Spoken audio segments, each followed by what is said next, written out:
Terredefrance.fr, le premier site d'articles français et patriotes, présente Alexis Poulain, sans réserve, l'invité. Et tout de suite, avec nous, Stanislas Hanoun, responsable de campagne justice fiscale et inégalité chez Oxfam France. Bonjour. Bonjour Alexis. Vous publiez avec Oxfam un rapport sur l'inégalité de logement. Les Français voient bien qu'il est de plus en plus difficile de financer l'accession à la propriété, qu'on soit dans la classe moyenne ou autre, avec une explosion des prix immobiliers, plus de 160% depuis les années 2000, alors que les revenus n'ont pas augmenté de 160%, mais aussi des inégalités assez terribles entre le poids du logement, que ce soit le prix de la location, et 25% par exemple des plus modestes qui consacrent 2 fois plus de leurs revenus aux dépenses de logement, alors que les plus aisés en sont loin. Et puis aussi une concentration dans les mains de quelques-uns du parc locatif. Est-ce que vous pouvez nous faire un peu un portrait rapide, un état des lieux de cette crise du logement en France ? Alors vous avez très bien décrit la situation. En fait, à Oxfam, ça fait maintenant très très longtemps qu'on travaille sur les inégalités. Là, ce rapport, ce qu'on constate, c'est que le logement est un véritable carburant et un accélérateur de ces inégalités.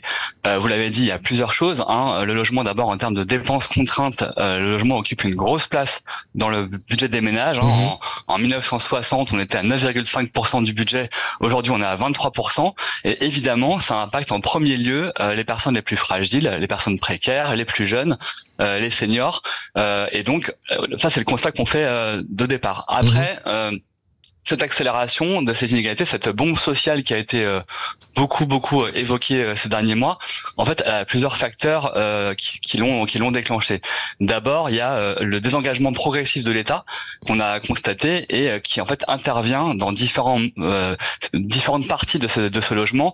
Je pense notamment au fait que l'État, depuis plusieurs années, est passé d'une logique de subvention pour financer des logements intermédiaires à une logique d'exonération fiscale, donc qui permet à des acteurs privés de prendre le relais de l'État pour le financement. C'est quoi ? C'est-à-dire qu'en fait, il n'y a plus de fonds pour le logement social, mais en revanche, il y a des niches fiscales qui permettent à des investisseurs de faire des belles affaires en investissant dans du locatif, c'est ça ?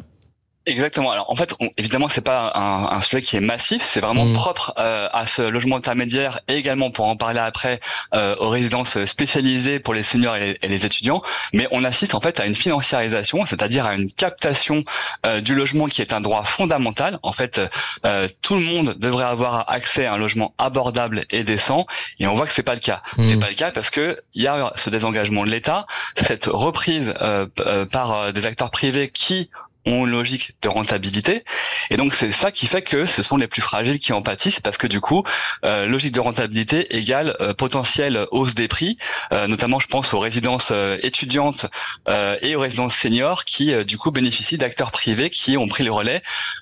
Pour rappel, par exemple, pour parler des étudiants, il y a aujourd'hui un logement Crous pour 16 étudiants, ce qui fait que la demande est vraiment, la demande publique est vraiment amoindrie. Et en parallèle de ça, on se rappelle bien sûr d'une des premières mesures d'Emmanuel Macron qui avait été de supprimer ou de baisser les APL, l'aide au logement pour les plus jeunes. Est-ce qu'il y a aujourd'hui une prise de conscience de ce problème ? On parlait lors de la rentrée universitaire de ces étudiants qui étaient obligés d'aller au camping, de la difficulté de logement. Est-ce que là, au sein du gouvernement, il y a quand même quelque chose qui bouge, ou est-ce que c'est la même politique ? Alors, il faut savoir que si on parle des étudiants, pour les étudiants, donc non seulement ils font du camping comme vous dites, mais ils ont aussi recours énormément aux banques alimentaires et à l'aide alimentaire. Absolument. On a fait beaucoup de sujets dernièrement sur des queues d'étudiants.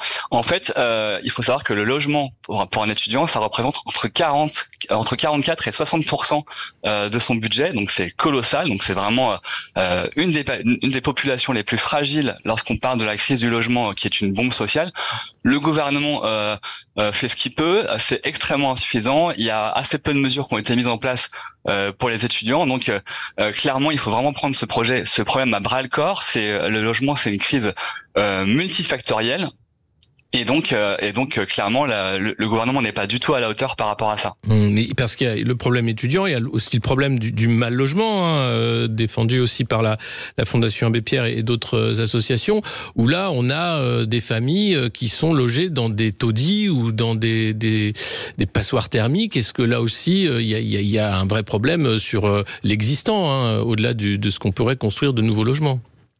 Alors, effectivement, la Fondation Abbé Pierre a chiffré que la crise du logement impacté et touché 15 millions de Français et de Françaises. Donc c'est vraiment colossal. On est tous et toutes concernés par le logement. On connaît tous un voisin, une tante ou un neveu qui a un problème de logement. Vous l'avez dit, le problème des passoires thermiques, il y a des experts du CLER et du réseau Action Climat qui nous ont aidés à faire ce rapport.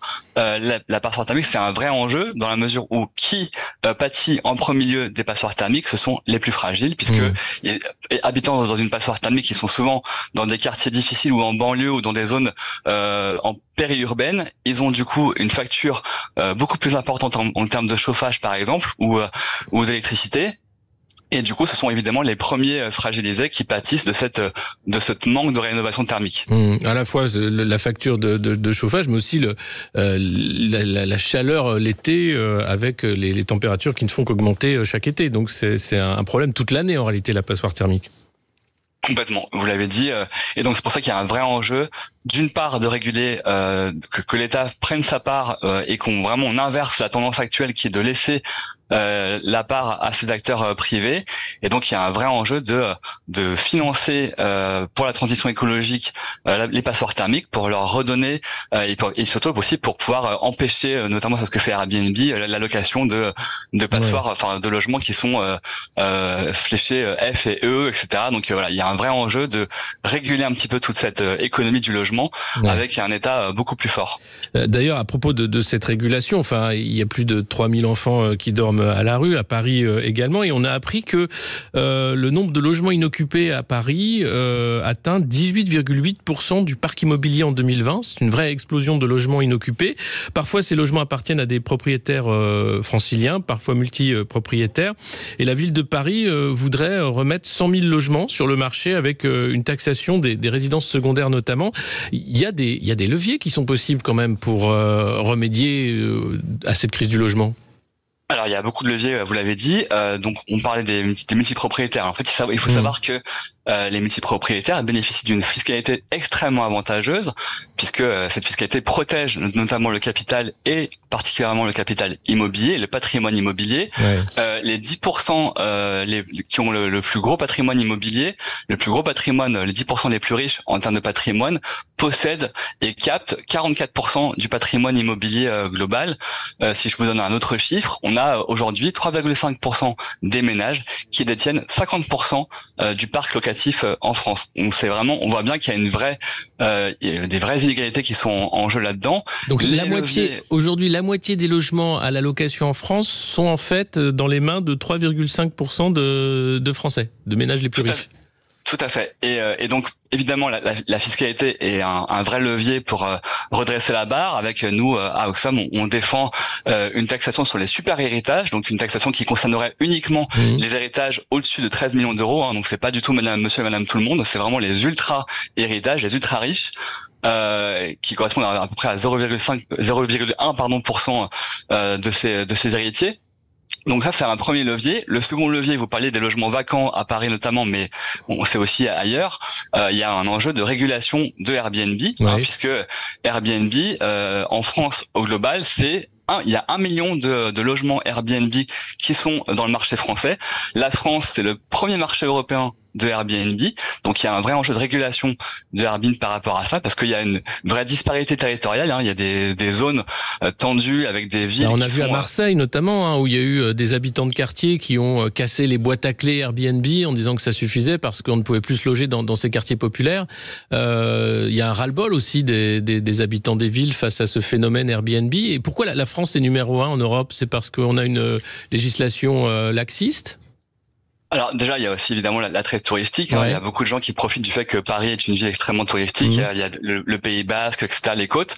Ce qui est sûr, c'est qu'il y a aussi un énorme lobbying qui est fait en France et en Europe de la part de Airbnb pour pouvoir vraiment mettre en avant leur offre, etc., qui ne cesse de s'accélérer.